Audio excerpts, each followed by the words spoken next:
Hello students, मैं तमन्ना Parekh, assistant professor Sona Devi Sethia girls PG college Sujangarh की online classes में आपका स्वागत करती हूँ।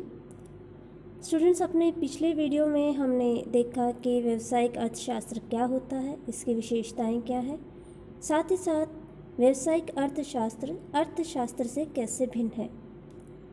आज हम व्यावसायिक अर्थशास्त्र के क्षेत्र के बारे में बात करेंगे। सबसे जो हमारा पहला पॉइंट है वो है कि व्यष्टि अर्थशास्त्र से संबंधित सिद्धांत। फर्म का सिद्धांत पहला बिंदु है। इसके अंतर्गत फर्म के उद्देश्य, फर्म का सिद्धांत, फर्म की कार्यप्रणाली एवं फर्म के मॉडल आदि का अध्ययन किया जाता है। दूसरा जो हमारा बिंदु है वो है मांग विश्लेषण का पूर्वानुमान। मांग विश्लेषण एवं व्यावसायिक नियोजन की कुशलता मांग के सही पूर्वानुमान पर निर्भर करती है। इसलिए इसमें मांग का नियम, मांग वक्र, मांग की लोच, मांग के निर्धारित तत्व, मांग के प्रकार एवं मांग के पूर्वानुमान की विवेचना की जाती है। तीसरा हमारा बिंदु है लागत एवं उत्पादन विश्लेषण। लागत विश्लेषण से अनुमानित लागत में परिवर्तन लाने वाले तत्वों का पता लगाया जाता है। इसलिए उत्पादन विश्लेषण उत्पादन की भौतिक इकाइयों में किया जाता है। इसके अंतर्गत लागत की अवधारणा, लागत वक्र, लागत और सीमांत विश्लेषण, लागत वर्गीकरण, लागत संबंध आदि की विवेचना की जाती है। व्यावसायिक अर्थशास्त्र का प्रतिस्पर्धा का अध्ययन भी किया जाता है। प्रतिस्पर्धा की विभिन्न दशाओं के अंतर्गत व्यावसायिक फर्मों के निर्णय प्रभावित होते हैं। इसके अंतर्गत प्रतिस्पर्धा से आशय बाजार की विभिन्न स्थितियों से है, अतः इसमें विभिन्न प्रतिस्पर्धात्मक दशाओं का अध्ययन किया जाता है। पांचवा जो हमारा बिंदु है वो है मूल्य निर्धारण एवं नीतियाँ। मूल्य निर्धारण व्यावसायिक अर्थशास्त्र का एक महत्वपूर्ण पहलू है। एक व्यावसायिक फर्म की सफलता उसकी सही मूल्य निर्धारण नीति पर निर्भर करती है। इसके अंतर्गत विभिन्न प्रतिस्पर्धात्मक दशाओं में मूल्य निर्धारण, व्यावसायिक फर्मों की मूल्य नीतियाँ, मूल्य निर्धारण की वैकल्पिक पद्धतियाँ, उत्पादन श्रेणी का मूल्य निर्धारण तथा मूल्यों के पूर्वानुमान का अध्ययन किया जाता है। जो अगला बिंदु है हमारा व्यावसायिक अर्थशास्त्र के क्षेत्र में, जो कि व्यष्टि अर्थशास्त्र से संबंधित है, वह है लाभ प्रबंधन का।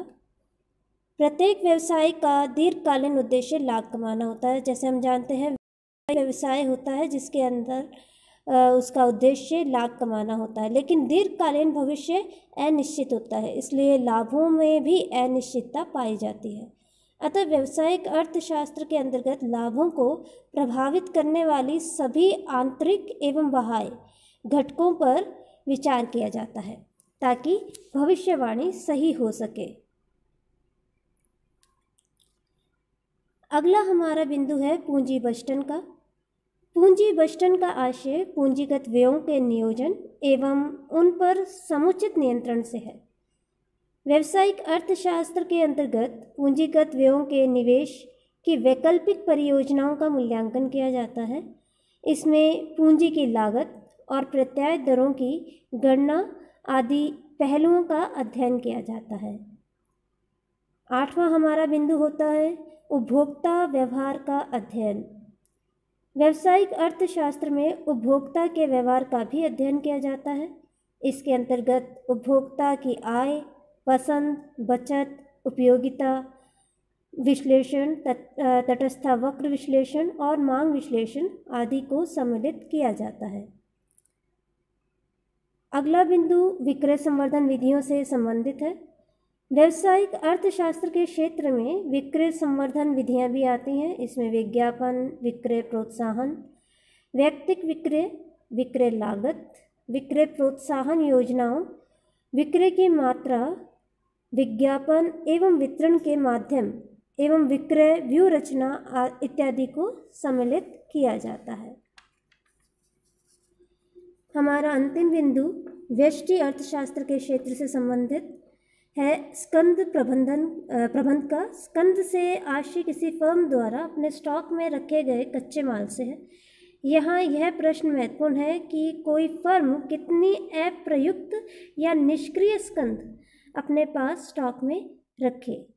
यदि इसका स्टॉक अधिक है, पूंजी अनुत्पादक रूप में बंधी रहेगी। इसलिए यदि इस अप्रयुक्त स्कंद को कम किया जाए तो पूंजी का प्रयोग अन्य उत्पादन क्रियाओं में किया जा सकता है। इसके विपरीत यदि स्कंद की कम मात्रा स्टॉक में रखी जाती है तो उत्पादन को क्षति पहुंचेगी। अतः व्यावसायिक अर्थशास्त्र के अंतर्गत स्कंद लागत को न्यूनतम करने के लिए ABC विश्लेषण विधि का प्रयोग किया जाता है। यह एक सरल अनुकरणीय क्रिया है और गणितीय मॉडल का प्रयोग भी किया जाता है। ये तो हमने व्यष्टि अर्थशास्त्र से संबंधित सिद्धांत को देखा। अब हम बात करेंगे समष्टि अर्थशास्त्र से संबंधित सिद्धांत। इसमें हमारा पहला बिंदु है आर्थिक नीतियों का। आर्थिक नीति का अर्थ निश्चित उद्देश्यों एवं लक्ष्यों की प्राप्ति के लिए अपनाई जाने वाली सरकारी नीति से है। व्यावसायिक फर्म का भी उद्देश्य एवं लक्ष्य होता है, जिसके लिए फर्म को निर्णय लेना पड़ता है। इसलिए व्यावसायिक अर्थशास्त्र में मौद्रिक नीति, कर नीति, प्रशुल्क नीति, मूल्य नीति, रोजगार नीति, आयात निर्यात नीति, औद्योगिक एवं लाइसेंसिंग नीति इत्यादि को ध्यान में रखना पड़ता है। इसका मुख्य कारण यह है कि कुछ नीतियाँ व्यक्तिगत उद्यमियों को हतोत्साहित करती हैं तो कुछ प्रोत्साहित भी करती हैं। महंगी मौद्रिक नीति फर्म की साख की लागत एवं उपलब्धता पर प्रतिकूल प्रभाव डालेगी, जबकि सस्ती मौद्रिक नीति फर्म की साख, लागत एवं उपलब्धता को बढ़ाएगी। अंतिम बिंदु और दूसरा बिंदु आर्थिक वातावरण है। आर्थिक वातावरण का अभिप्राय व्यावसायिक फर्मों तथा उद्योगों के बाहर की उन सभी बातों के योग से है जो संगठन एवं संगठन संरचना को प्रभावित करती है।